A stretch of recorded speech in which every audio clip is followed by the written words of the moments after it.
The war was 4 years old, and still the Western Front remained, like a chronic disease that men had become accustomed to live with, but conveying a daily reminder of the approach of death.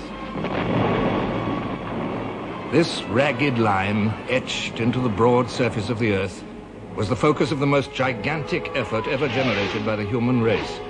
More than 1,000 million people were staking their lives, their treasure, and their happiness to upset the equilibrium of power traced out by the Western Front.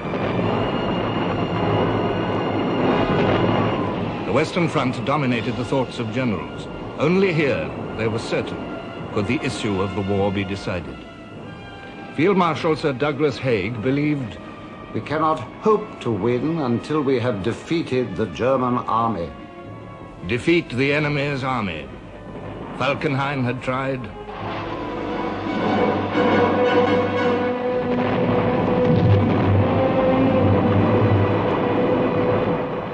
Joffre had tried.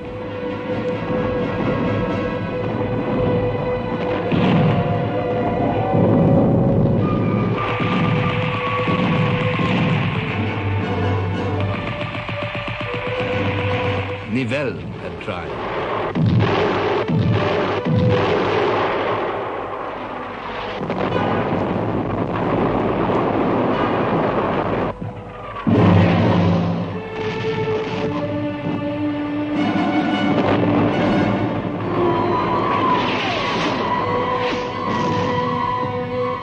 Haig had tried.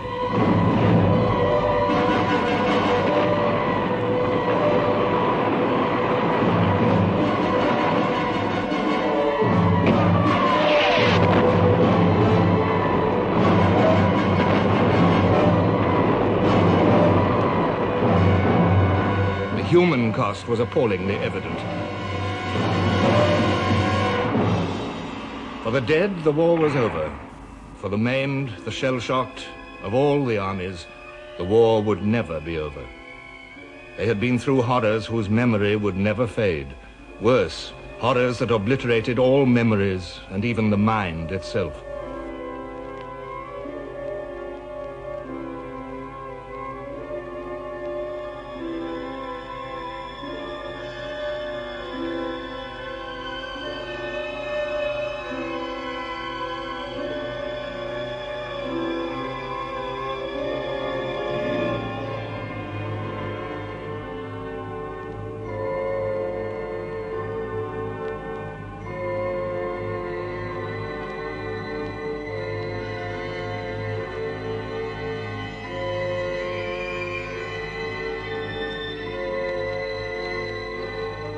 War had made soldiers into children. Children into soldiers.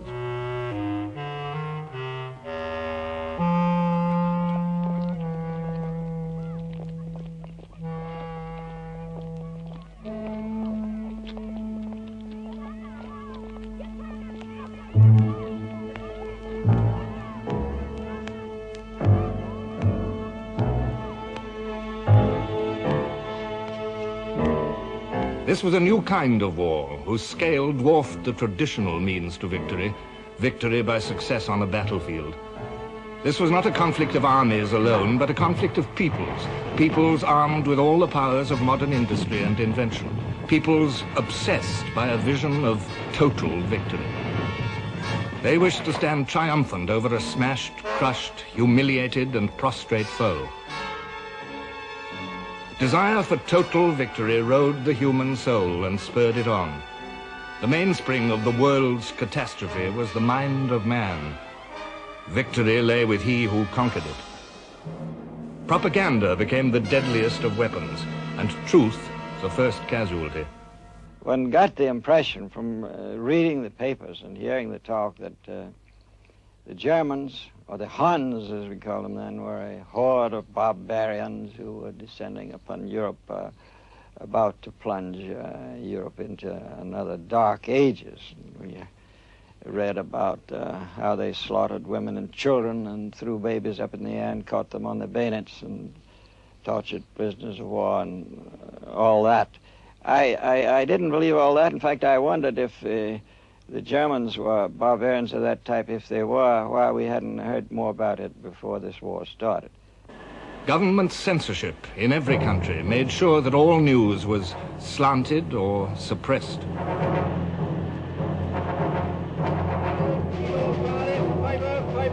Standard, read all about it. Evening Standard, all the news. Paper, Standard, read all about it. Evening News. A British instruction laid down, no suggestion of offensive actions by the captains of merchant ships should be made. Statements in regard to the use of neutral flags by British merchantmen should not be published. The press are urgently requested to make no mention of the training or use of dogs as messengers with the armies in the field. Government propaganda machines disseminated mental poison by the newest inventions of the 20th century, the cinema film, wireless telegraphy, faked photography. The unchecked, unproven atrocity story was one means by which the hatred was nourished among the home populations. The world was told that the Germans made candle grease and other fats out of human bodies taken from the battlefield to a corpse factory. And such malicious inventions were widely believed.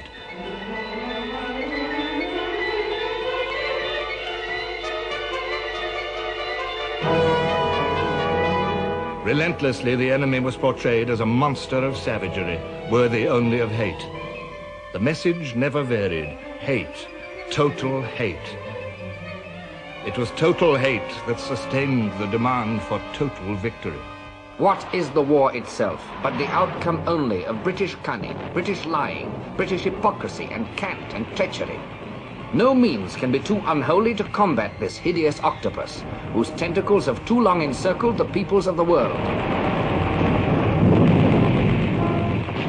The Huns, vicious in victory, cowardly in defeat, deserve no more consideration than a mad dog or a venomous snake. And it is our duty to humanity to carry death and devastation into the heart of their country. We are out for war. Let it be war to the death.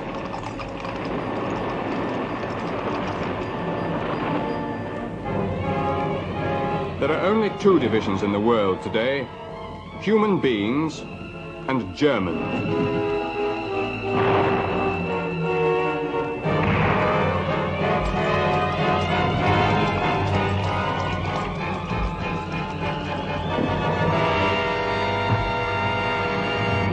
The conflict became, for both sides, a holy war to rescue civilization.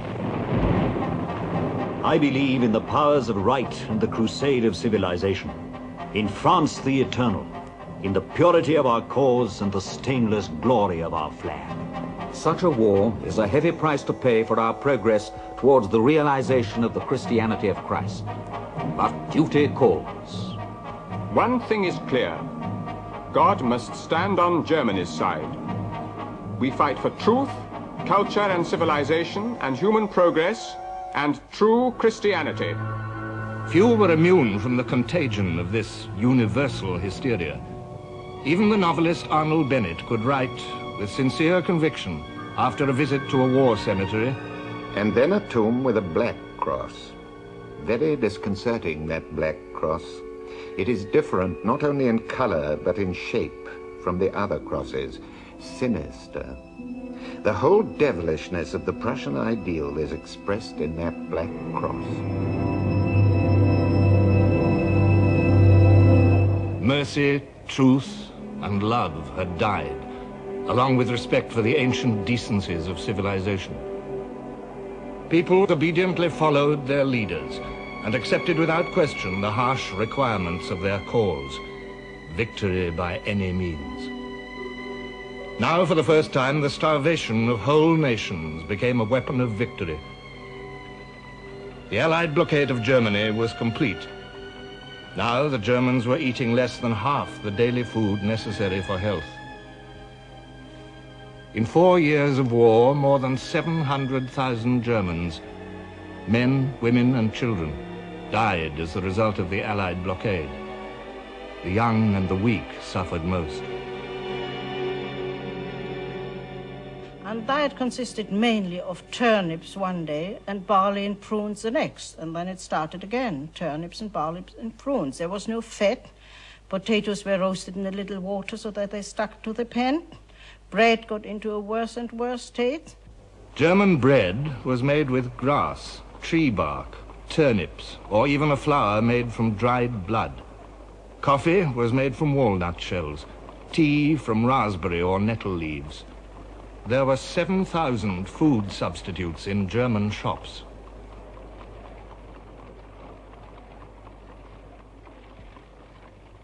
The food situation got worse and worse. We were always very, very hungry, especially the people who didn't get anything else. And I remember very well my mother was so thin that I, a small child, could easily lift her up. A great nation was being ground down to grey and soul-destroying poverty. The German soldier on the Western Front was being struck at through the sufferings of his wife and children. In a forlorn attempt to break the ring of warships that was starving her industries, Germany designed and built the first submarine merchant ship in the world, the unarmed Deutschland. Before America's entry into the war, the Deutschland made 2 successful voyages to American ports. Her captain and crew were fated for the novelty and daring of their enterprise. The Deutschland could carry limited quantities of vital chemicals or metals, but she and her sister ships could not solve the problem of the blockade. Only ruthless counter-blockade of Britain could do that. The German government announced to the world, From the 1st of February 1917, sea traffic will be stopped with every available weapon and without further notice in the following blockade zones: around Great Britain, France, Italy, and the Eastern Mediterranean.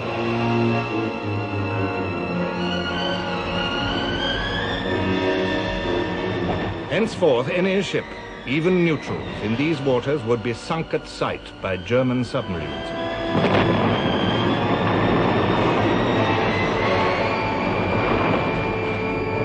The vessel that in 1914 had been thought too frail to venture far from German coasts had now become Germany's greatest hope of victory.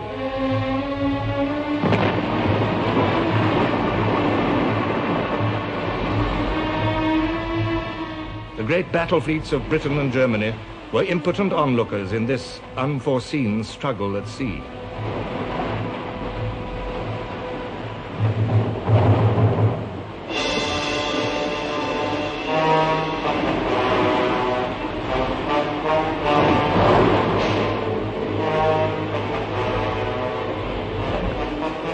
There were no stately deployments into line ahead, no thundering broadsides, no victory bells in this continuous, pitiless war of starvation. 2 great nations had each other by the throat with a grip that tightened in convulsive desperation, and one must die.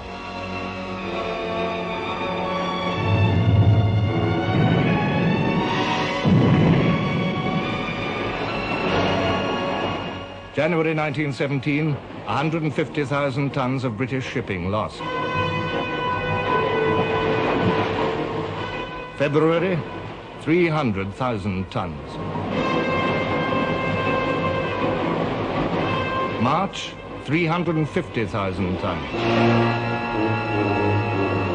April, nearly 550,000 tons.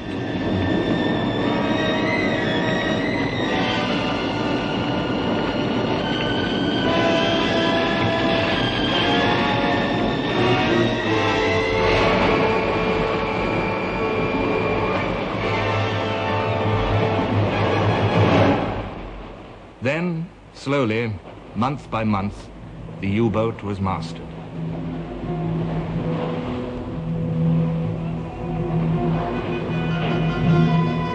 Convoys, counterattacks by convoy escorts and by merchant ships now armed with guns, new hydrophone listening gear, depth charges, each step made the British counterattack more deadly.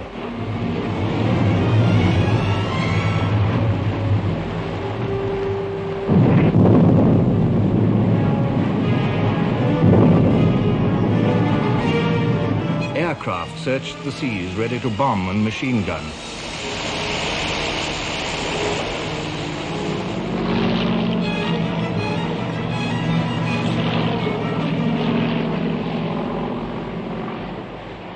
Even apparently helpless victims were used to tempt U-boats to destruction. These were the famous Q ships.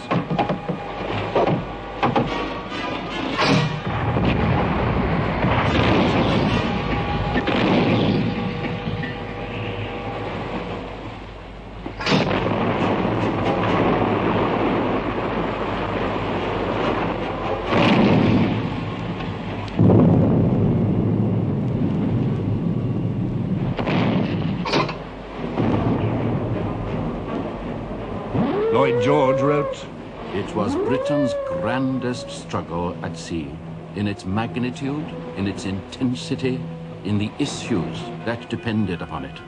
The battle was fought in every ocean and on every trade route. Never were the skill, the daring, and the endurance of British sailors put to so stern a test." The sea war went on. The submarines went still further afield for gain, refilling their tanks with captured oil and their galleys with captured eatables.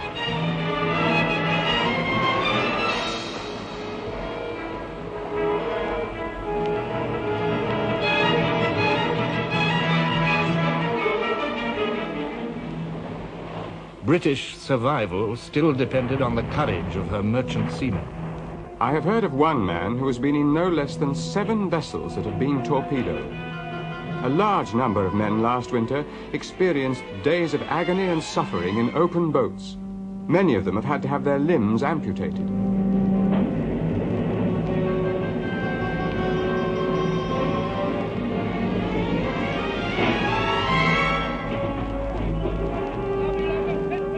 Although the British had averted outright starvation, food became scarcer and scarcer.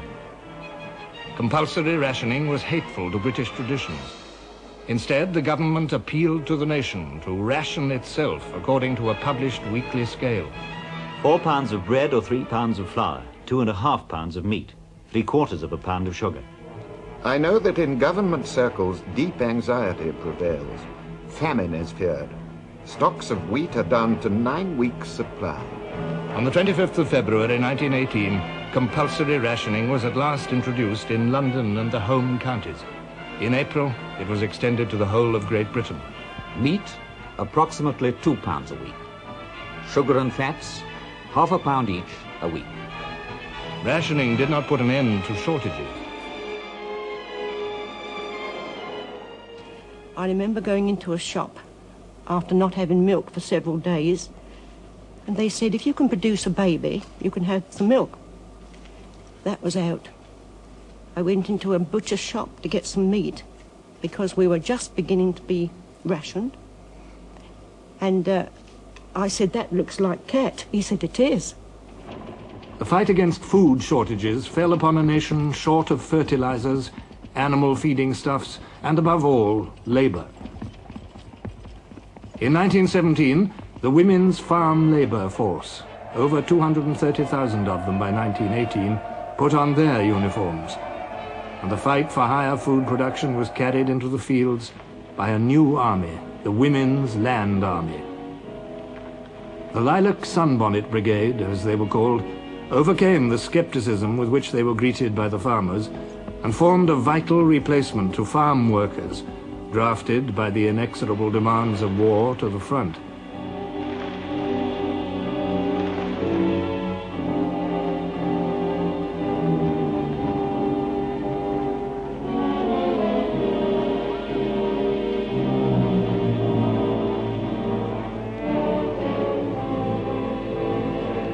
Timber, a vital commodity in a war which demanded more and more for pit props, for ammunition boxes, for huts and billets, for duckboards, for trench works, and for building, called for more and more labor.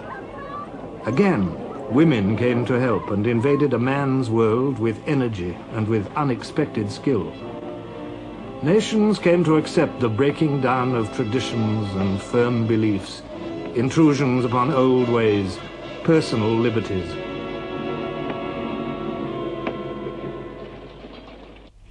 Motor vehicles, when requisitioned for government purposes, rolled impressively into military depots.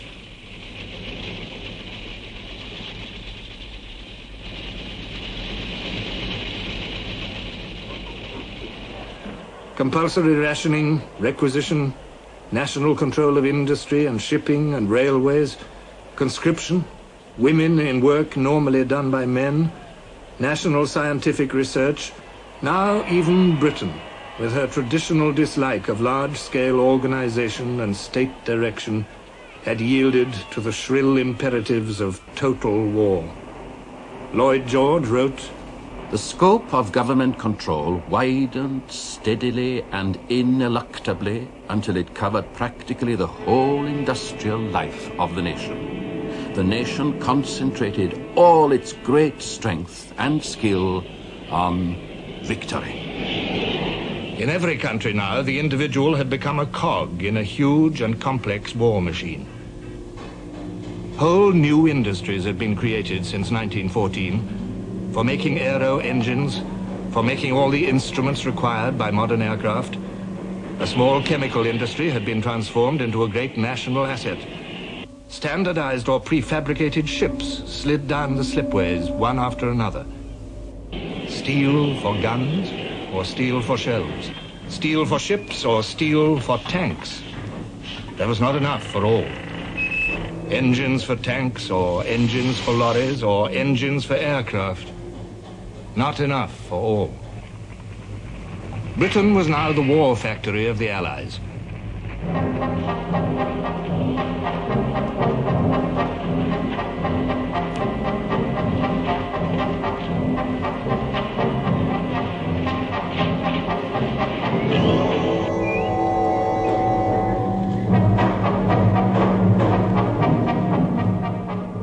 In France, the bloody losses of 4 years had drained the land of fit men. Her farms needed labor as much as her factories. France was working and striving for victory to the limits of her strength.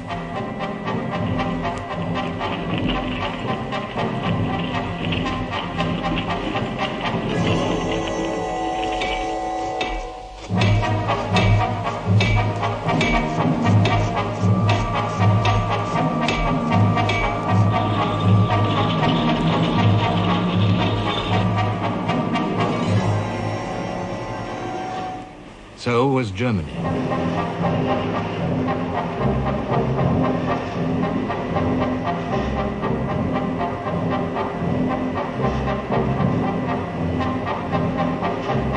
Endlessly, the trains rolled away from her factories loaded with war material.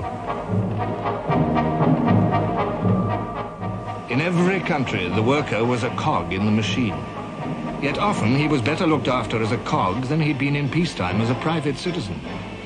This was one of the strangest ironies of total war.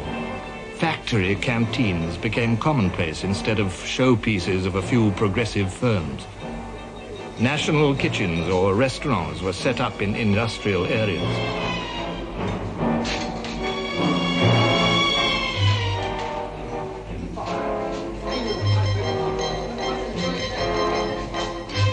The purpose of this movement, organized by the Ministry of Food, is to instruct the poorer classes how food by proper cooking can be made to yield the most nutrition with the least waste.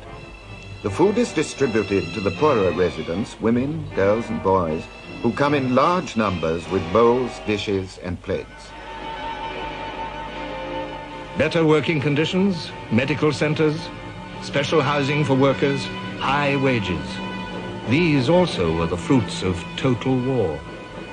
Lloyd George told an audience, "It is a strange irony, but no small compensation, that the making of weapons of destruction should afford the occasion to humanize industry. Yet such is the case.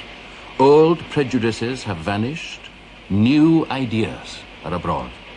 This opportunity must not be allowed to slip." It could not be allowed to slip. Victory depended on industry. The enemy knew this too. His Majesty the Kaiser has expressed great hopes that the air war against England will be carried out with the greatest energy. His Majesty has designated as attack targets war material of every kind, barracks, and also oil and petroleum tanks, and the London docks. The scientist and the engineer had created a new dimension in warfare, the air.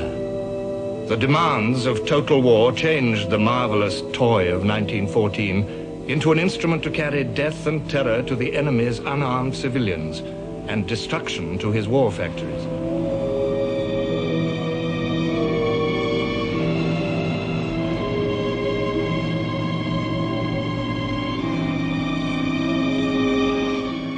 In the autumn of 1916, as many as 14 Zeppelins at a time set out for England. 200,000 cubic feet of hydrogen lifted them. The Zeppelin crews were pioneers in the upper air. Each mission was an epic of danger and endurance. For the attacking aircraft and also for the anti-aircraft guns, a Zeppelin of that size was a sitting target.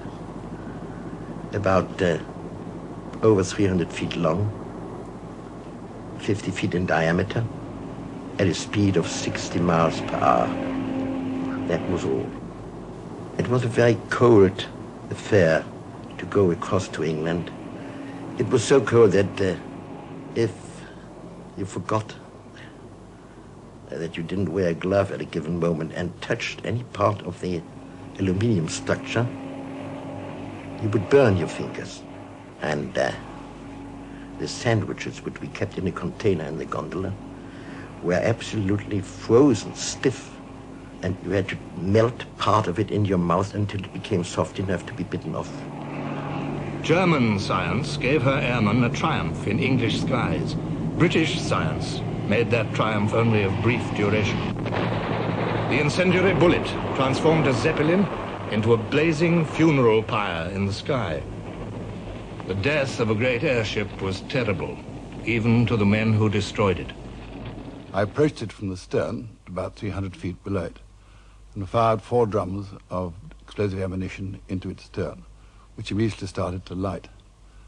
At the same time as I was doing this, one of the other pilots was flying across the airplane, across the Zeppelin from the top, over the top. And to his horror, he saw a man in the machine gun pit on the top of the Zeppelin run to the side and leap overboard. When I looked up and I saw that this Zeppelin had been picked out by the searchlights. Then there was a small glow which gradually spread the whole length, and afterwards the thing burst into one big conflagration. There was a gasp of, I don't know whether it was abhorrence or whatever it was from the people, very much like the sound that one would get when there's a big firework display. And as it came down, very, very slowly, I heard my mother say, "Oh, those poor men up there." But there was an old Boer War veteran next door who said, "Let 'em frizzle." And so it came gradually down. But someone, I don't know whom, took up, started to sing the Land of Hope and Glory, and it was taken up one after another by the people that were congregated there, until it seemed to, the whole place seemed to be resonant with this singing.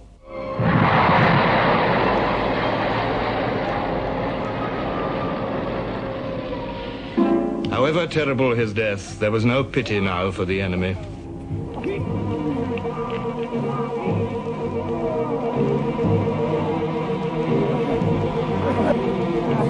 Since an airship raid on London has become impossible, the air service is required to make a raid with Gotha bombers as soon as possible. On June the 13th, 1917, 14 Gothas took off on the first daylight bomber raid on London. Twin-engined aeroplanes, each carrying 1 ton of bombs. Out of science and total war, strategic bombing had been born. Wherever an aircraft could fly was now part of the battlefield. Great cities resounded to the roar of the barrage. Each raid left its tragic human litter. 162 dead and 432 injured in London in June, 54 killed in August. The British public was moved to deep anger. Anger at a new and terrifying ordeal. Anger at the feebleness of London's defences.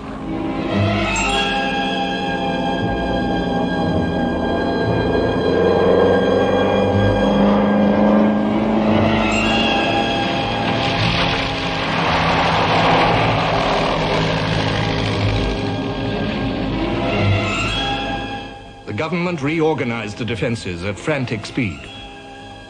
A public air raid warning system was begun. Whistles and the firing of maroons heralded the coming of the Gothas.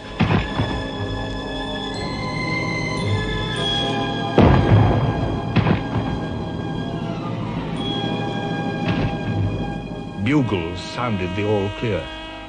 In the autumn of 1917, the Gothas flew by night.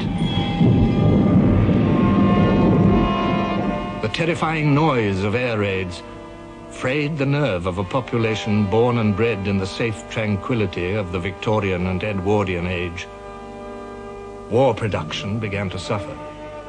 General Robertson warned Haig, continuous air raids on England are causing interruption in munitions work and having some effect on the general public.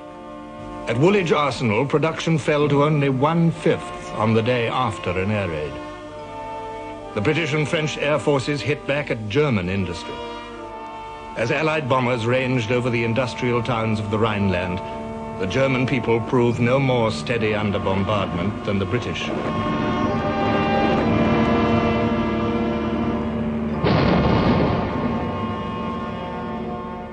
Everybody was frightened. We had to go to the cellar, and we had no electric light in our flat. All clothes had to be put on a chair so that one could dress in no time, as quickly as possible, and rush down to the cellar where the whole house met then. Air raids occurred on cloudless nights mainly, and we heard the planes coming, we heard the anti-aircraft guns, and everybody got more and more frightened. The bombers turned cities into a battlefield strewn with dead or maimed civilians, women, children. There were no non-combatants in a total war. Everyone was drawn in. Everyone was doing their bit. The war was insatiable. The men had marched away in millions and they had died in millions. Now women had to don service uniform. Today we had a unique war pageant of a most inspiring kind. A procession of 3,000 young women, representative of all the branches of war work in which female labor and ability is employed, each section distinguished by its own separate uniform. The Women's Army Auxiliary Corps, the WACs, serve as cooks, typists, telephonists, transport drivers, motorcyclists. Some work in the censor's office, decoding messages in every modern language. The Women's Royal Naval Service, the Wrens, are employed on cleaning torpedoes, signalling, making mine nets, gas masks, depth charges and sails. The Women's Royal Air Force, known as the RAFs, are drivers and fitters on aircraft and airships. Women gained an importance as part of the machinery of victory that they had never enjoyed in their own right. Total war, rather than Mrs. Pankhurst and her suffragettes, gave women the right to vote. The Representation of the People Act of 1918 went even further. Women could now stand for election to Parliament.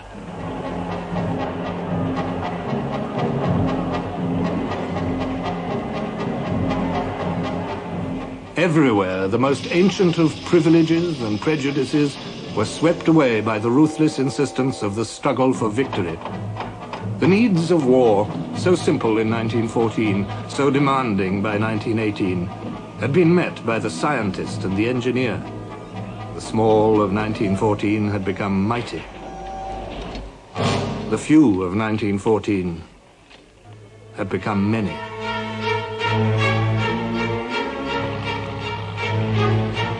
The novelties of early days had become vital weapons of war. Modern war changed continuously. Refinements of invention multiplied. The most significant of war's innovations was achieved by man's most urgent need, to break the deadlock of the Western Front.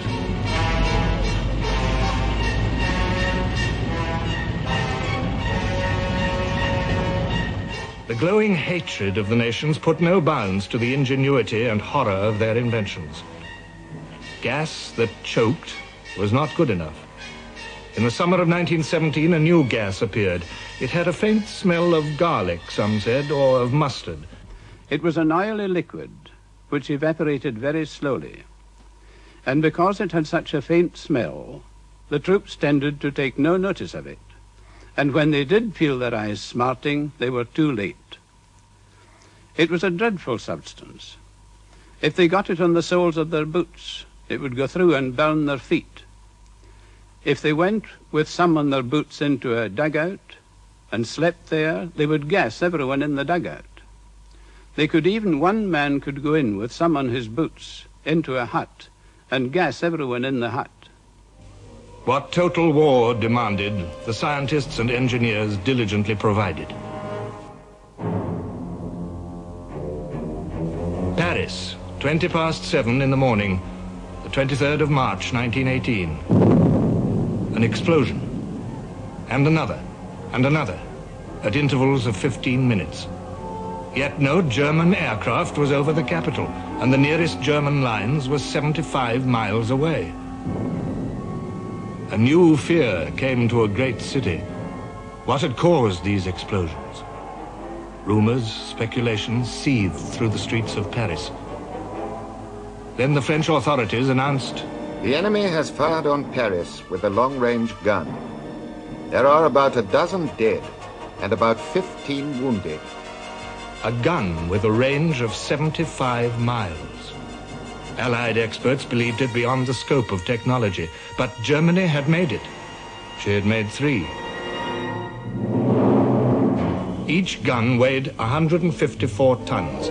It rested on a 26-ton cradle on a railway wagon of 210 tons. The most colossal gun ever made.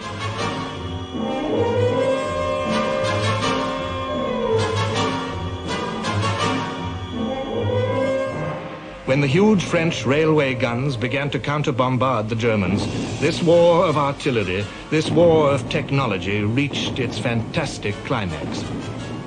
The city and the trenches shared the same conflict. Man cringed beneath the weight of the horrors he had created to gain him victory. Yet victory belonged to no one. The horrors to everyone.